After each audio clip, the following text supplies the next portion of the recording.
大家好，我叫小海。对，谢谢。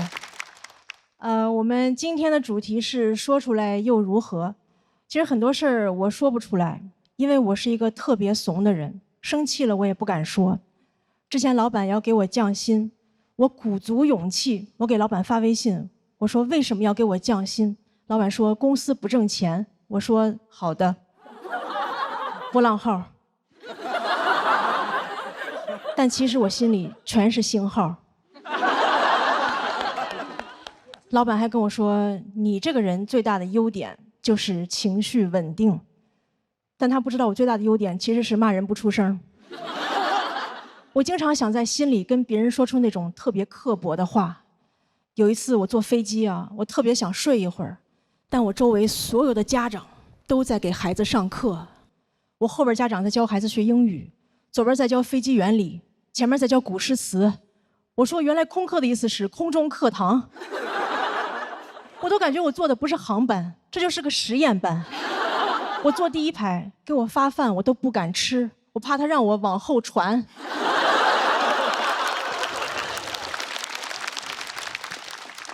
我坐那儿我都不敢打开遮光板，我怕我一打开班主任在那儿趴着呢。然后所有的孩子都在公放 pad， 我看着这些孩子，我觉得他们不应该学知识了，他们应该学学人生的真相。我就想跟他们说，我说努力就能成功吗？别做梦了，你让阿姨做会儿梦吧。你知道你为什么现在还得这么卷吗？是不是因为你在经济舱？你去头等舱看看，那帮人早就躺平了。还有那个学飞机原理的，你长大也不会坐驾驶舱，因为你看拍的太多，已经戴眼镜了。还有那个背古诗的，你背这么多诗，以后想当诗人吗？当诗人有用吗？现在中国最有名的诗人在卖牛脆脆。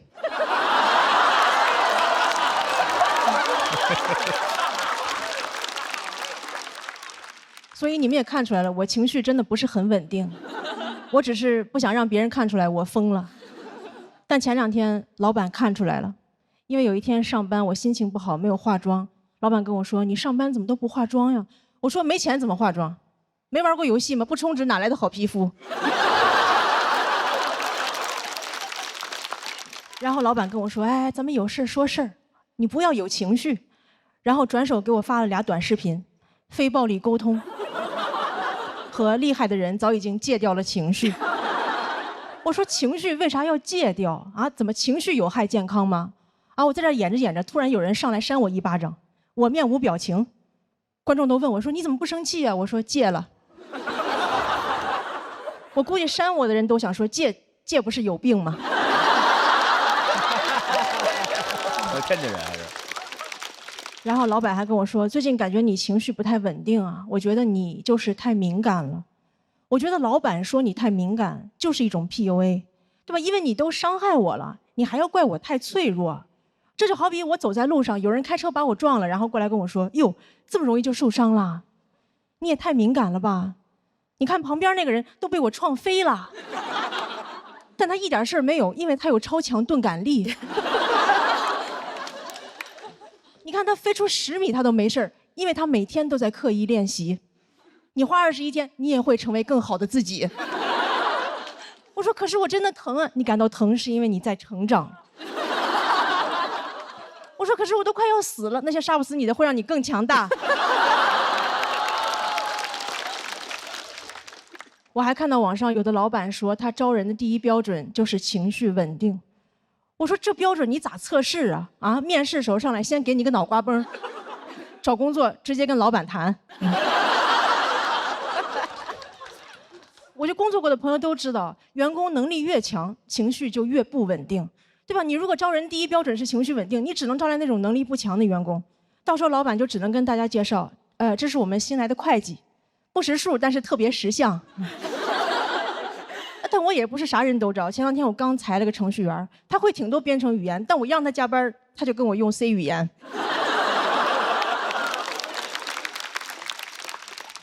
然后前2天老板又要给我降薪，我直接跟他用了一句 C 语言，然后就没有降。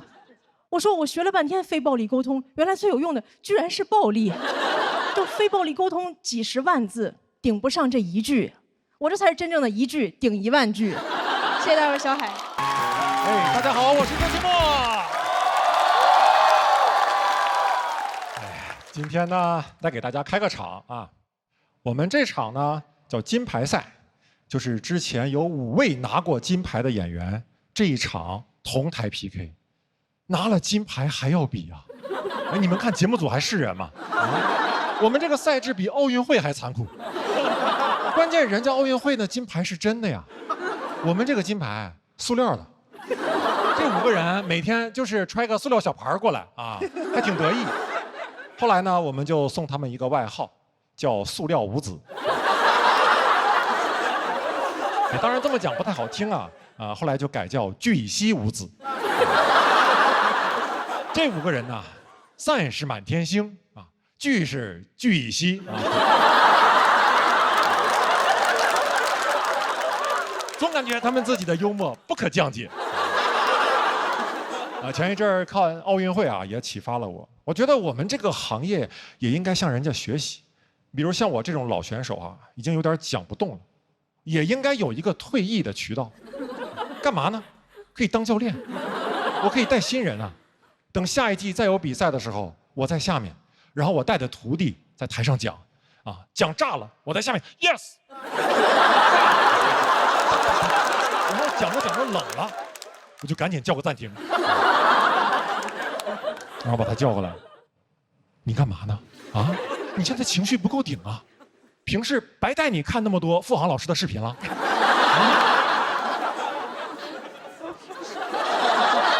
孩子，看着我的眼睛，如果你拿不到那块聚乙烯，就没有人在乎。Give me some passion。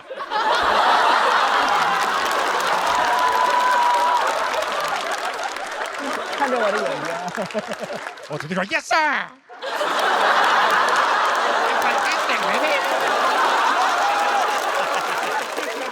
不丢人啊，不丢人，为了开场不丢人啊，不丢人啊。哎呦我天，学付航这一下子真是挺费嗓子。这个时候就特别需要来一口京都念慈庵，历练川贝枇杷膏，润喉、护喉。这是猴赛雷呀！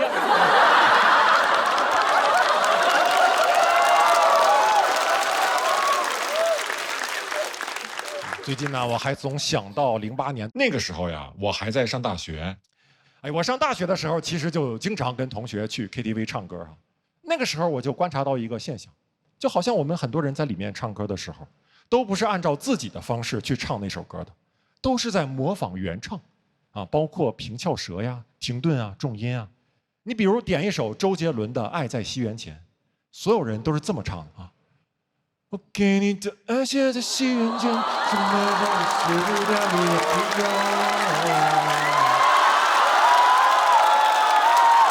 到时候图你们这个，我就说这个现象啊，而且经常还眯着眼睛啊，我也不知道为啥，我就没有见过一个人在 KTV 里点这首歌的时候。是睁大了眼睛，然后用自己非常标准的普通话在唱，啊，没有见过一个人唱。我给你的爱写在西元前，深埋在美索不达米亚平原。什么感受啊？是不是很别扭？甚至有点像二人转。这就对了，这就对了，因为周杰伦的歌用普通话唱出来就是二人转。走廊灯关上，书包放，走到旁边窗外望，回想刚买的书，一本名叫《半岛铁盒》，一本黑不黑。上大学的时候有意思的事儿很多啊，那个时候寝室的几个同学经常还聚在走廊里哈聊天，有的时候抽烟，然后他们抽烟都好帅啊，他们抽烟都是。就那个鼻子和嘴同时冒烟，感觉就像一条龙一样，抽完就飞走了。但是我抽烟就是，他们说你烟呢？我说咽了。他们抽一辈子烟，肺是黑的；我抽一辈子烟，胃是黑的，掏出来就是个熏土。所以后来他们跟我说你这样不行啊，你得过肺，你得过肺。我到现在都不理解什么叫过肺。我在想，如果我能控制一个东西是否经过我的肺，那我这辈子都不会煤气中毒了。以后我家煤气泄漏了，我老婆拉着我，快跑快跑，煤气泄漏了。我说没事没事，来你跟我学不过肺啊，来吸口煤气，往胃里咽啊。怎么还迷糊了呢？来我点根烟给你演示一下啊。不出意外啊，那应该是哥们儿一生中最炸的一次了啊！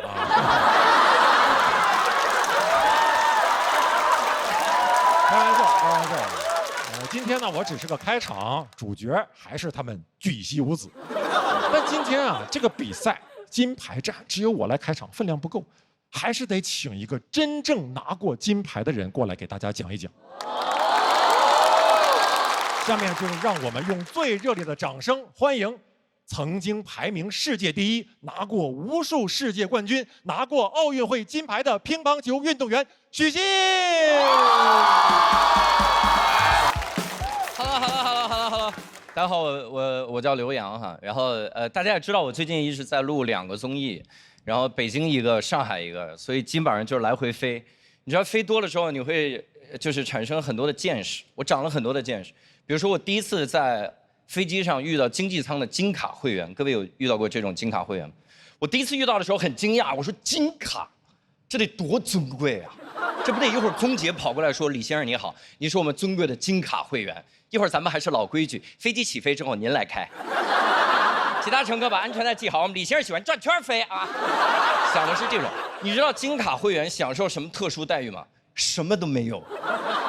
他唯一享受的待遇就是空姐会过来告诉他所有人都知道的消息，然后跑过来，就这消息跑过来之后，目光如炬盯着李先生，炯炯有神，生怕瞟我一眼，然后让我把尊贵感给偷了。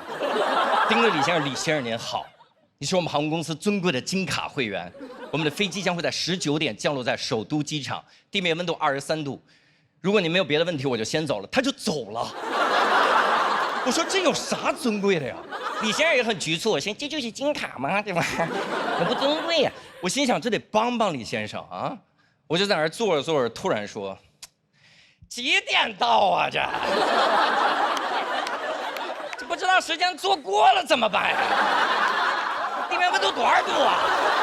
手里这外套穿不穿呀？穿不穿呀？”李先生明显腰都直了，说：“可以穿。”然后关键是就这么点信息，他还生怕我听到。空姐跑过来就跟那个特务接头似的，跑过来说：“李先生您好，您是我们尊贵的金。”李先生您往这边您，您是我们尊贵的金。李先生，您是我们。李先生，我给您写下来。要命了！其实我吐槽这个金卡也吐槽了一小段时间了，然后前2天遭到了报应，各位。我坐飞机太多了。我升级为国航尊贵的金卡会员了。我在飞机上待着，离老远，空姐就要过来，我说别过来，别过来。空姐说刘先生，我说 no。空姐告诉我任何消息我都及时给大家分享。听完了说19点到啊，各位，首都机场。我恨不得给空姐捧哏来缓解这种尴尬。空姐说一句我捧一句，也没那么尴尬。空姐说：“刘先生您好，您是我们尊贵的金卡会员。”我呀，我们的飞机19点降落首都机场，没听说过。如果您没有别的问题，怎么着呢？我就先走了。去你的吧！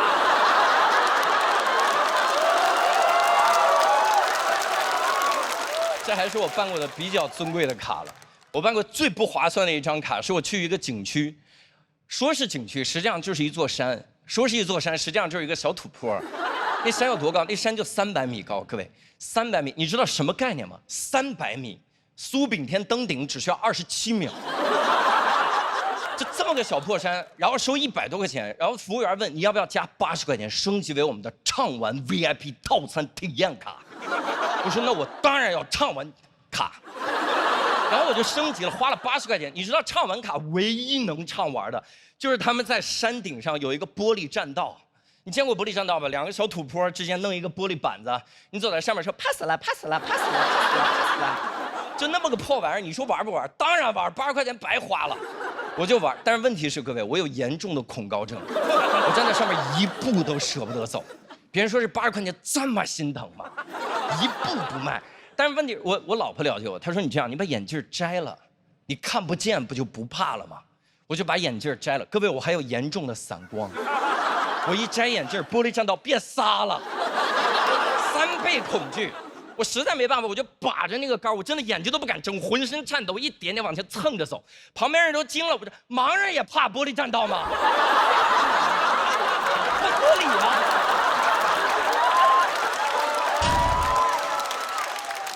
然后在这种情况下，我的畅玩套餐里还包含一个服务，免费拍照。因为景区就是认为我在这种情况下，脸上红温，浑身发抖，已经出汗出的不行的情况下，会产生一个念头：要是有人给我拍照就好了。我在那闭着眼，我就听咔嚓咔嚓咔嚓咔嚓，我说完了完了。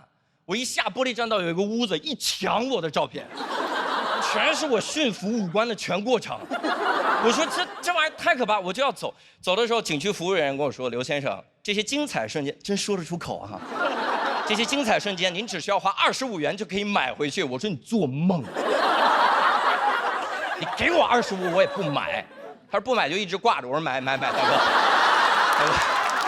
商量。”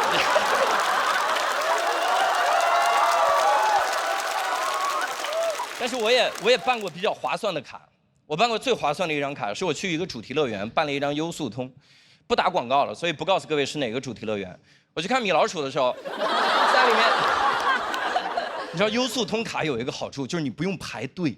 你去了主题乐园，你排过队都知道，那队伍都不是直线，那队伍叫 S 型，那都不是 S 型，那就是人类小肠图解。门外5个小肠，好不容易绕进去一看，还有5个小肠，一直在那绕。这种队伍里最尴尬的就是你迎面过来一个熟人，你们这一次碰面，接下来你们就会无数次的碰面，你们就一直绕，这哥们就一直在你前面，你转3圈就没话了。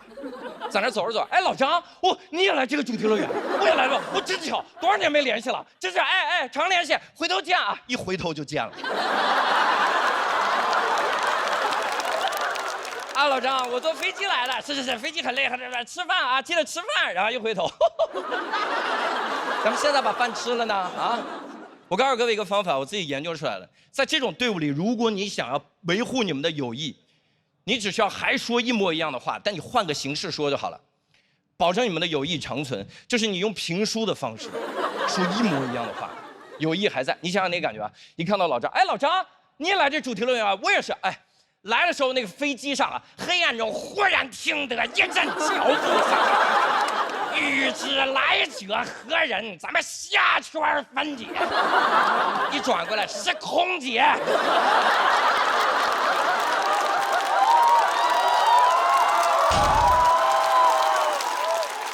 空姐轻声说道：“刘先生，我们的飞机将会在10点交流在首都机场。”谢谢各位，我是刘洋教授，谢谢大家。Hello， 大家好，我叫于翔宇。我是今年也是为了录节目，就直接搬来上海，但感觉还没挣钱呢，就开始花钱了。我得先找个房子，我是在那种平台租的，其实性价比稍微有点低。他们就跟我说他服务好，会给我配个管家。我租房还带个管家，就好像我骑共享单车还配个司机，感觉我是个落魄的贵族，一个人来到这大上海。没有家，但有个管家。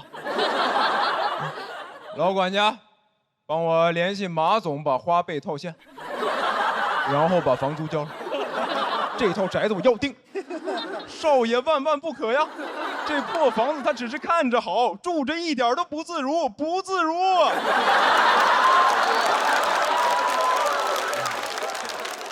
我发现现在这些花钱的地方就很爱给你用一些很高端的词儿。显得我过得多好似的，你像支付宝也是，现在都不把你的钱叫钱，叫资产，叫你财富管理。我看着我的总资产3块7毛6，说完了，被几家电商巨头联合做空了。还好我还有不动产，我还有一片森林和一座庄园。哎呀，支付宝就天天劝我保护地球。我还为衣食住行操心呢，我哪有那个能力？你让我保护地球，不就相当于让蚂蚁保护森林？支付宝为了让你多用它，就把这个话说得太好听了，说你的日常生活都可以收集绿色能量，改善环境。不是，我也没有那么高尚吧？我只是为了省钱，被迫过得很环保。那我天天出门不打车，我挤地铁、骑自行车，就是为了以一己之力对抗全球变暖。每次累得要死的，哎，又为地球贡献1小时，真是能量满满的一天呐！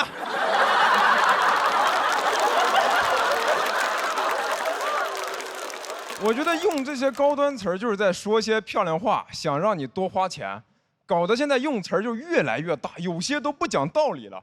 你像很多品牌代言，就除了代言人以外，现在还有品牌大使。大使，不是主权国家的代表吗？你这个品牌也太狂了吧！那你和别的品牌合作都不能这样联名了，你俩建交吧。品牌大使，你为了唬人，这个名头叫的也太大了吧！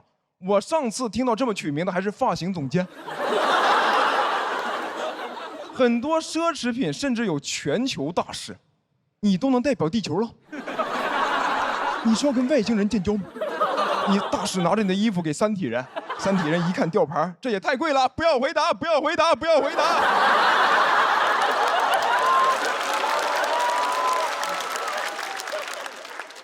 我觉得代言奢侈品还算好的，更夸张的是，现在很多明星都开始代言生活用品了。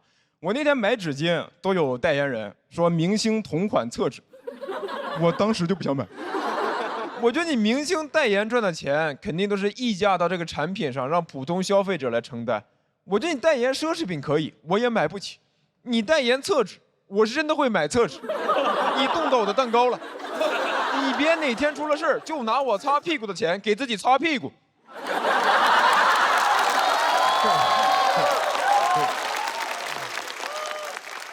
我觉得这个一个现代文明社会应该少一点这种漂亮话，多关注一下人的具体需求。但现在经常就是为了表面漂亮，完全不管你实际需求。你像很多商场现在会宣传自己各种友好，修得贼漂亮，但就是不愿意在厕所门口写个男女，非要用个非常抽象的符号。男厕所就这样，女厕所这样。有时候乍一看都分不清，你哪怕画的真实一点呢？男厕所，你就画一个小人在那偷偷抽烟；女厕所，你就画一个普通的小人，后面排着67个小人。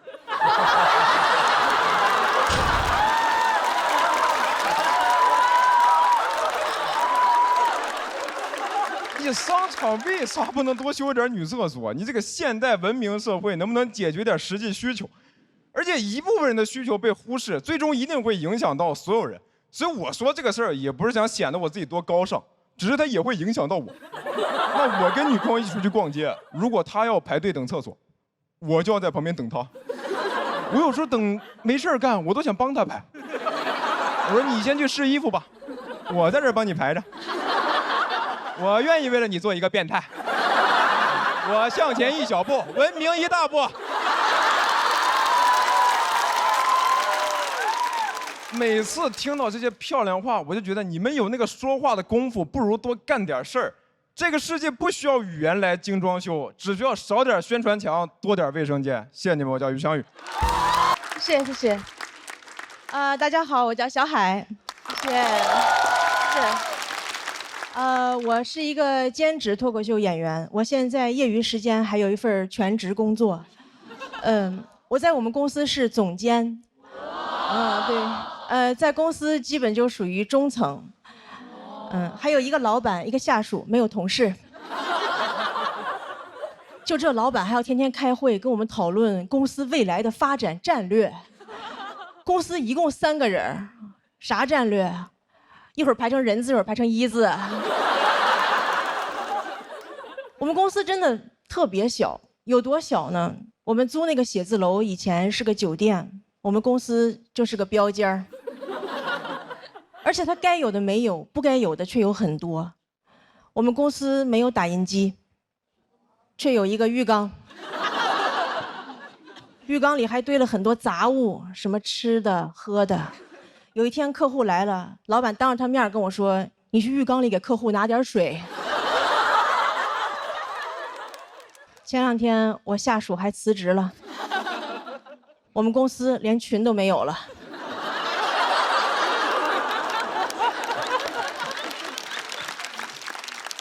现在经常有人问我，你说脱口秀不怕老板知道吗？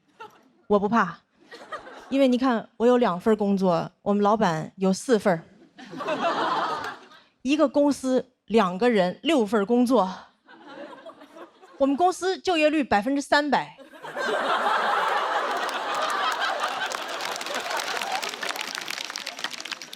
你要想实现就业率100%，还得雇4个街溜子。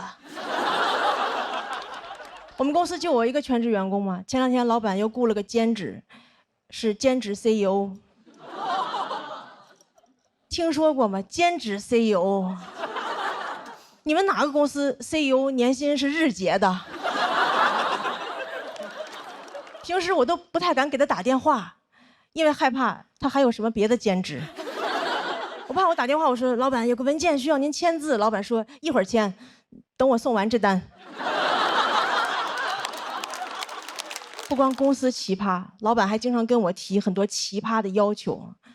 哎，你们能相信吗？前2天我老板让我值日。我说值日是不是应该轮流值日？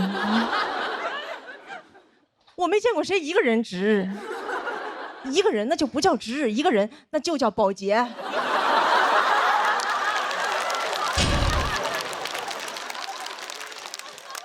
我现在都害怕，我以后去面试，人家问我有什么工作经验，我说打扫过标间儿。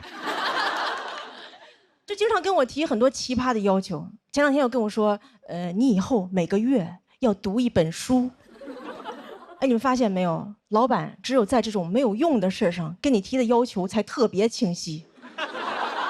正经工作上的事根本就说不清到底让你干啥。你看每个月读1本书，非常清晰可量化，然后一到工作就跟你说，把这个弄一下，把这个弄一下啊！朋友们，你真的很难听到人类说一句话，主谓宾都不知道是啥。把这个弄一下，谁弄一下？把哪个弄一下？什么叫弄一下啊？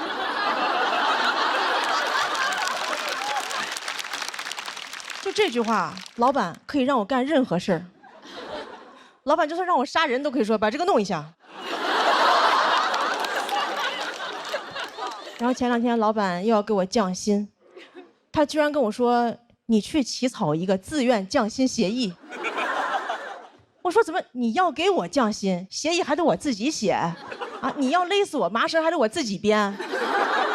你这就相当于潘金莲跟武大郎说大郎煎药了。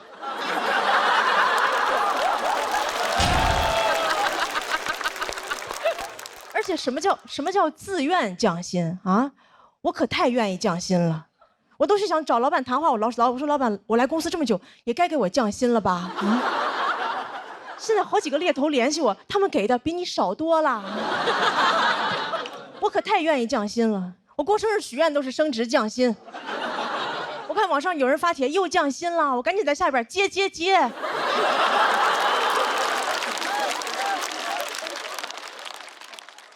然后前2天老板又要给我降薪，这一次他居然要给我转成兼职。我说我不缺兼职。然后他跟我说了一句话，我才知道什么是真正的霸道总裁。他跟我说，虽然我给你转成了兼职，但我希望你不要有别的工作。我说怎么，您还要给共享单车上锁啊？不过降薪也有一个好处，我发现老板跟我说话都客气了很多。以前老板就是跟我说你这个不行，现在跟我说你这个不行哈。我说那不行的话，那你把这个弄一下。哎呀，但是我也没有其他的办法。老板给我降薪，我就只能把老板写成段子；老板给我降薪，我就给你们带来欢笑，这就是降本增效。谢谢大家，我小海。谢谢大家。大家好，我叫小海。我今年已经结婚8年了，但是我感觉好像也撑不了多久了，因为我老公现在全职在家炒股。你们知道全职炒股有多花钱吗？我甚至希望他全职花钱。他炒股对我最大的影响就是我没有办法辞职了。本来我都打算辞职了，全职搞喜剧。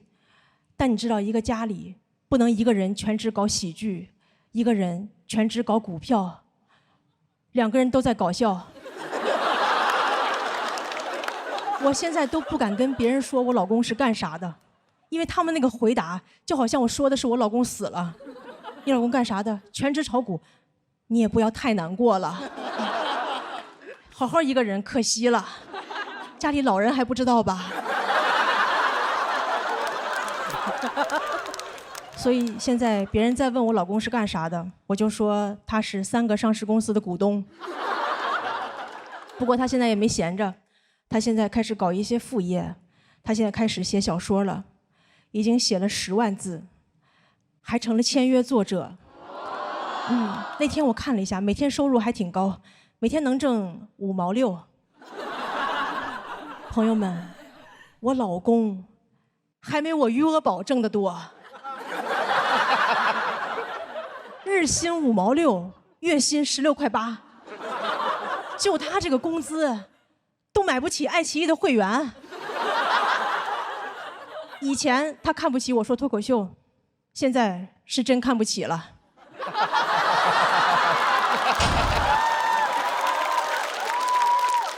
日薪5毛6，哎，你们知道吗？1度电就5毛6。他每天吭哧吭哧写半天，还得用2度电。每天用2度电挣1度电钱。这个梗是他给我的，我给他转了200，够他干1年的。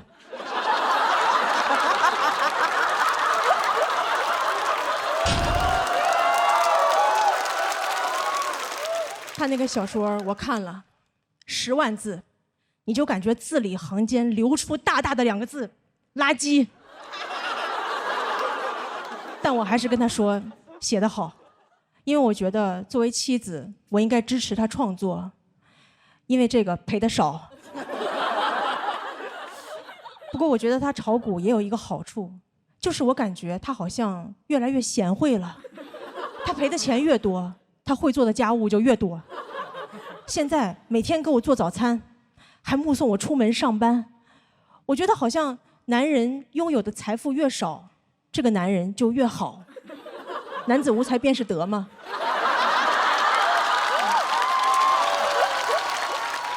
我觉得咱们这个股市啊，就是好男人的生产线，好女人的加油站。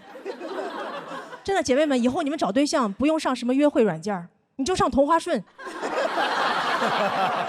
一个渣男都没有呀！哎，全中国的好男人都在上面趴着，你看他怎么对股票，他就会怎么对你。你看他那股票都腰斩了，他还是不抛弃。所以就算你哪天上半身都没了，只剩2条腿，他也会坚定地看着你说：“我相信你能长回来。”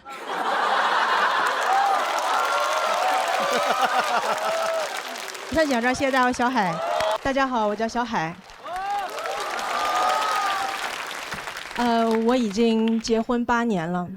之前有一阵儿我跟我老公是异地。其实我觉得异地婚特别好，真的。今天如果有没结婚的朋友，我跟你们说，结婚就要结异地婚。真的，下次我还结异地婚。真的，之前还总有人很担心我，跟我说：“你这样时间长了，你不担心你会离婚吗？”我说：“离婚不就是为了过上我这样的生活吗？就你不用离婚，你就能享受到离婚的自由。”真的，姐妹们，一个人住真的太爽了。你再也不用每天回家看到一个人，他在家不是躺着就是坐着，根本不会直立行走。你说他是不是不是人呢？不光是我觉得我老公他也过上了所有已婚男人最羡慕的生活，有婚姻没老婆。就你不用失去你1半的财产，就可以轻松的失去你的另一半。他一个人过得也很爽，再也没有一个人夏天睡觉不管多热，永远都不让他开空调，而且还会让他做一件人类永远做不到的事儿：你别热。再也没有一个人天天催他洗澡，一回家就跟他说：“哟，咱们家怎么这么臭啊？什么东西坏了？是你吗？”他一个人过得也很爽，他根本就不想离婚。就算是我跟他说我们离婚吧，他都会跟我说：“离婚证不就是一张纸吗？为什么非要看中那张纸？最重要的不是咱俩的感情吗？只要咱俩的感情足够淡，离不离婚又有什么差别呢？”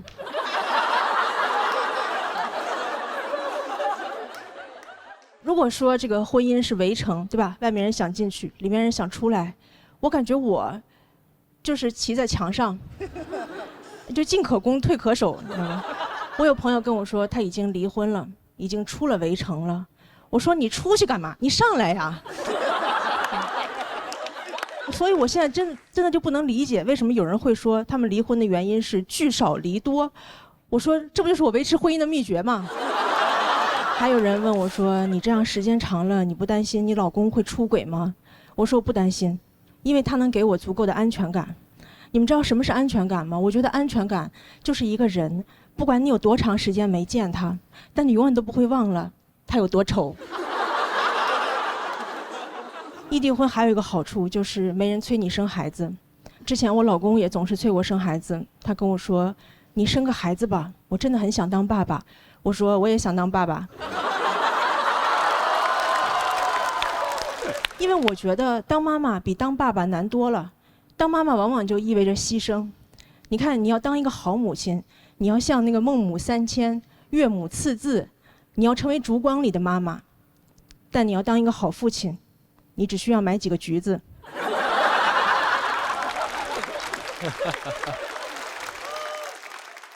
不过后来他也成长了，也想通了，跟我说你想生就生，不想生就不生。我真的很感动，那一刻我才发现，原来他真的连橘子都懒得买呀。谢谢大家，我小海。大家好，我叫小海。谢谢。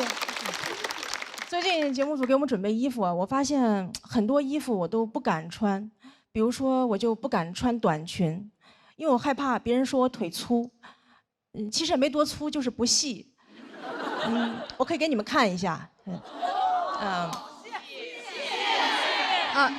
你没看清，你们再看一下。对。你们很善良。好 ，OK。对，我从来不敢露腿，所以对我来说，我的腿已经成了我的隐私部位。就对我来说，刚才的表演已经擦边了。有些衣服我不敢穿，有些衣服我不想穿。比如说，我就不想穿胸罩。别害怕，我现在穿着呢。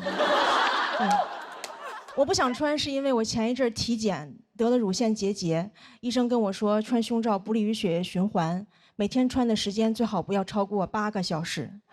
我说8个小时，谁能下班啊？我不可能上着班儿。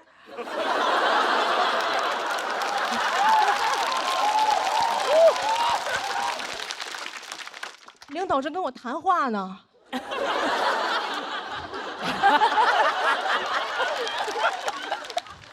我说，哟，8小时了，我的胸罩下班了。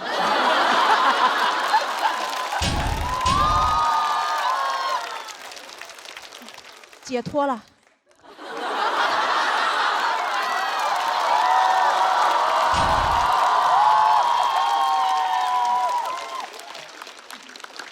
而且夏天穿也很热，对吧？女生知道，几乎所有内衣里边都有一层厚厚的海绵。我夏天出门换衣服的时候，我都觉得有点对不起我的胸，我都想跟他们说，胸大胸二啊。难为你们了，今天外边太热了，来把棉袄穿上吧。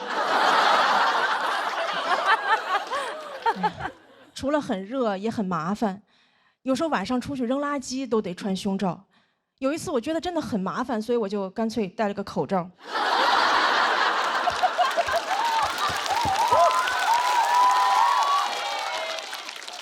我觉得如果人只需要穿一件衣服，就是口罩。我甚至都可以只穿口罩。我打网约车就没有司机找不着我。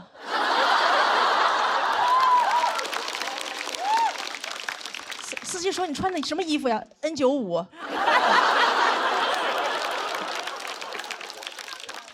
我试过很多方法，怎么可以不穿？比如胸贴，但胸贴有一个问题，就是它就是出汗容易掉，所以我在台上从来不敢戴，我怕我在台上掉装备。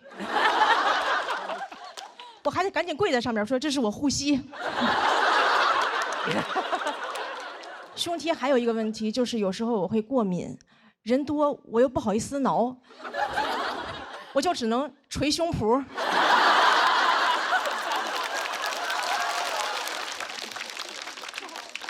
有一次我看中国新说唱，我说 rapper 肯定带了。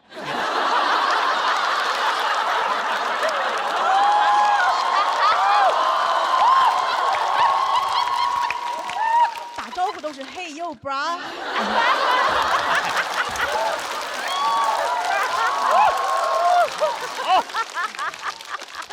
我就特别羡慕有人敢不穿。我之前在网上看到一个女生没有穿，我很佩服她的勇气。但就有人评论他说他这样扰民，我说他怎么就扰民了啊？他是在街上扫射别人吗？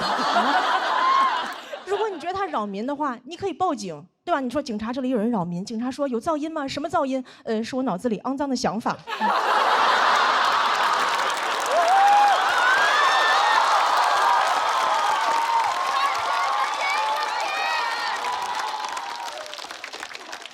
他怎么就扰民了啊？如果不穿内衣扰民的话，那光膀子大爷是不是至少应该判个无期？同样都是不穿，你为啥不去评论一下光膀子大爷？好看，爱看，想谈。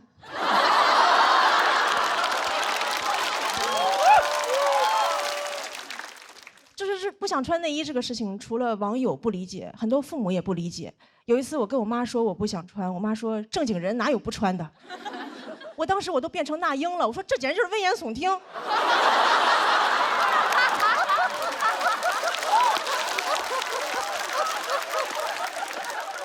我妈还跟我说穿内衣有好处，她说穿内衣是为了保护女性安全。我说怎么保护啊？把里边钢丝抽出来把坏人扎死吗？内衣要是能保护女性安全，怎么没有人去庙里求个平安照？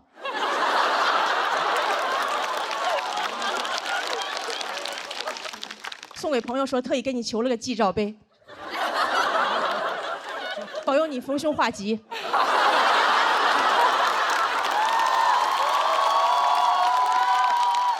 记得一定要罩在头上，那才真正的好兆头。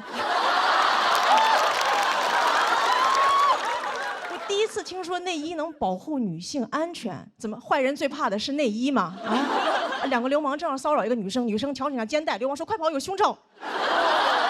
咱俩分开跑，他一个能扣俩。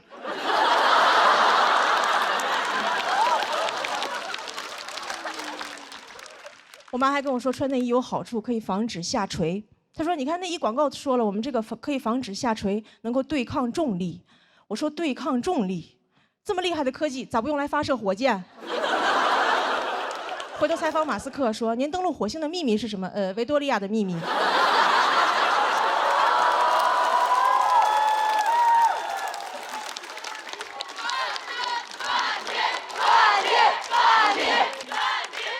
对，其实我说了这么多，我就是希望女生穿衣服能少一点束缚，多一点自由。本来我想说的话还有很多，但是我今天从出门到现在已经8个小时了。谢谢大家，我是小海。